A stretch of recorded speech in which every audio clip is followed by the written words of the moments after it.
Godzilla x Kong അഥവാ Godzilla versus Kong the new empire എന്ന സിനിമ ഇന്നലെ റിലീസായി. ഇന്ന് കണ്ടു സിനിമ. ചുരുങ്ങിയ വാക്കുകൾ പറയുകയാണെങ്കിൽ എനിക്കൊരു പ്രോപ്പർ വൺ ടൈം വാച്ചബിൾ സിനിമയായിട്ടാണ് തോന്നിയത്. അതായത് വലിയ കുറ്റങ്ങളൊന്നും പറയാനില്ല, എന്നാൽ വൻ പൊളിപ്പടം അങ്ങനത്തെ ഒരു ഫീലും കിട്ടിയില്ല. ഇതിന് മുൻപത്തെ സിനിമയായ ഗോഡ്സില്ല വേഴ്സസ് കോങ് 1, അതായത് 2021 റിലീസായ സിനിമ, എനിക്ക് ഭയങ്കര ഒരു വൗ ഫാക്ടറൊക്കെ സമ്മാനിച്ച് നമുക്ക് രോമാഞ്ചമൊക്കെ പല സ്ഥലത്തും നൽകിയൊരു സിനിമയാണ്. അത് കണ്ടപ്പോൾ കിട്ടിയൊരു സാറ്റിസ്ഫാക്ഷൻ ഉണ്ട്. അത് ഈ സിനിമയുടെ ഒരു ഭാഗത്തും എനിക്ക് കിട്ടിയില്ല. എനിക്ക് ആകപ്പാടെ കുറച്ചെങ്കിലും നമുക്കൊരു ഒരു ഹൈ കിട്ടിയത് ഇതിൽ 1-2 ഭാഗങ്ങളിൽ മാത്രമേ ഉള്ളൂ. ഈ കോങ്ങും ഗോഡ്സിലയും തമ്മിലുള്ള ഏറ്റുമുട്ടൽ, പിന്നെ അതുപോലെ തന്നെ ഇവരൊരുമിച്ച് ഒരു കോമൺ എനിമി ഓഫ് കോഴ്സ് കാണുമല്ലോ, അയാളെ ഒരു ഫ്രെയിം അല്ലെ ഒരു ഷോട്ടൊക്കെ ഉണ്ട്. അങ്ങനെ വളരെ ചുരുങ്ങിയ ഭാഗങ്ങളിൽ മാത്രമേ ഹൈ കിട്ടിയുള്ളൂ. ബാക്കിയുള്ളിടത്തൊക്കെ നാച്ചുറലായിട്ട്, അതായത് ഒരു ഫീലും ഇല്ലാതെ ചുമ്മാ ഇരുന്ന് കാണുന്നൊരവസ്ഥയായിരുന്നു. പക്ഷേ ഫസ്റ്റ് പാർട്ട് അങ്ങനെ അല്ലായിരുന്നു. അതുകൊണ്ട് തന്നെ ആ ഒരു പ്രതീക്ഷ. പിന്നെ അതുപോലെ തന്നെ ഇന്നലെയാണ് സിനിമ റിലീസ് ചെയ്തത്. അപ്പോൾ ഇന്നലെ വന്ന റിവ്യൂസ് ഭൂരിഭാഗവും ഭയങ്കര പോസിറ്റീവാണ്. അതുകൊണ്ട് തന്നെ മൊത്തത്തിൽ നല്ലൊരു എക്സ്പെക്റ്റേഷൻ കണ്ടുകൊണ്ട് തന്നെ വലിയ സംഭവമായിട്ട് തോന്നിയില്ല. ഞാൻ പറഞ്ഞില്ല, പക്ഷേ ഭയങ്കര കുറ്റമായിട്ടൊന്നും പറയാനില്ല. എനിക്കിത് 2 മണിക്കൂർ താഴെ മാത്രമാണ് ഡ്യൂറേഷൻ, അതൊരു പ്ലസ്സാണ്.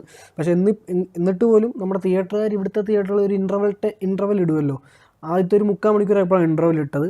അവിടം വരെ നല്ല ലാഗായിരുന്നു. എനിക്ക് അപ്പം ഫസ്റ്റ് ഹാഫ് എന്ന് പറയാനാണെങ്കിൽ എനിക്ക് ഭയങ്കര ഒരു ലാഗായിട്ട് തോന്നി. അതിനുശേഷമാണ് പടം കുറച്ചെങ്കിലും, അതായത് പടത്തിൻ്റെ കുറച്ചെങ്കിലും അല്ല, അത്യാവശ്യം ട്രാക്കിലോട്ട് ആവുന്നത്. പടത്തിൻ്റെ മേജർ സാധനങ്ങളൊക്കെ അവിടെയാണ് വരുന്നത്.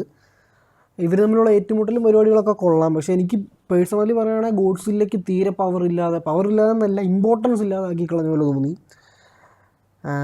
ഇപ്പം ഗോഡ്സില്ല വേഴ്സസ് കോങ് എന്ന് പറഞ്ഞു വരുമ്പോഴത്തേക്ക് 2 പേർക്ക് ഈക്വലി ഇത് കൊടുക്കണമല്ലോ. ഇത് കോങ്ങിനെ ഒരു ഹീറോ ആയിട്ട് വെച്ചിട്ട് ഗോഡ്സില്ല സൈഡാക്കി കളഞ്ഞ പോലത്തെ ആ ഒരു ഫീൽ തോന്നി.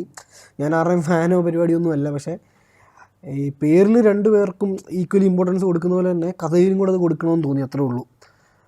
പിന്നെ നമ്മൾ ഇതിൽ കൂടുതലും ഇവരുടെ വേൾഡും പരിപാടിയൊക്കെയാണ് കാണിക്കുന്നത്. ഒരു 90% ബാക്കി ഒരു 10% നമ്മുടെ റിയൽ വേൾഡിലേക്ക് ഇവർ വരുന്നതൊക്കെ കാണിക്കുന്നത്. മറ്റേ ഫസ്റ്റ് പാർട്ടിൽ 50-50 പരിപാടിയായിരുന്നു. എനിക്ക് ഈ കുറച്ചുകൂടി റിയൽ വേൾഡിലേക്ക് ഇവരെത്തിയിട്ടുള്ള പരിപാടികളാണ് താല്പര്യം.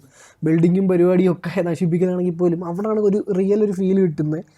പേഴ്സണലി അതിനോടാണ് താല്പര്യം, ആ ഒരു ഫാക്ടറോടാണ്. ഇതിലത് കുറവായതുകൊണ്ട് തന്നെ അതും എനിക്കൊരു നിരാശയുടെ ഒരു കാരണമായിരുന്നു.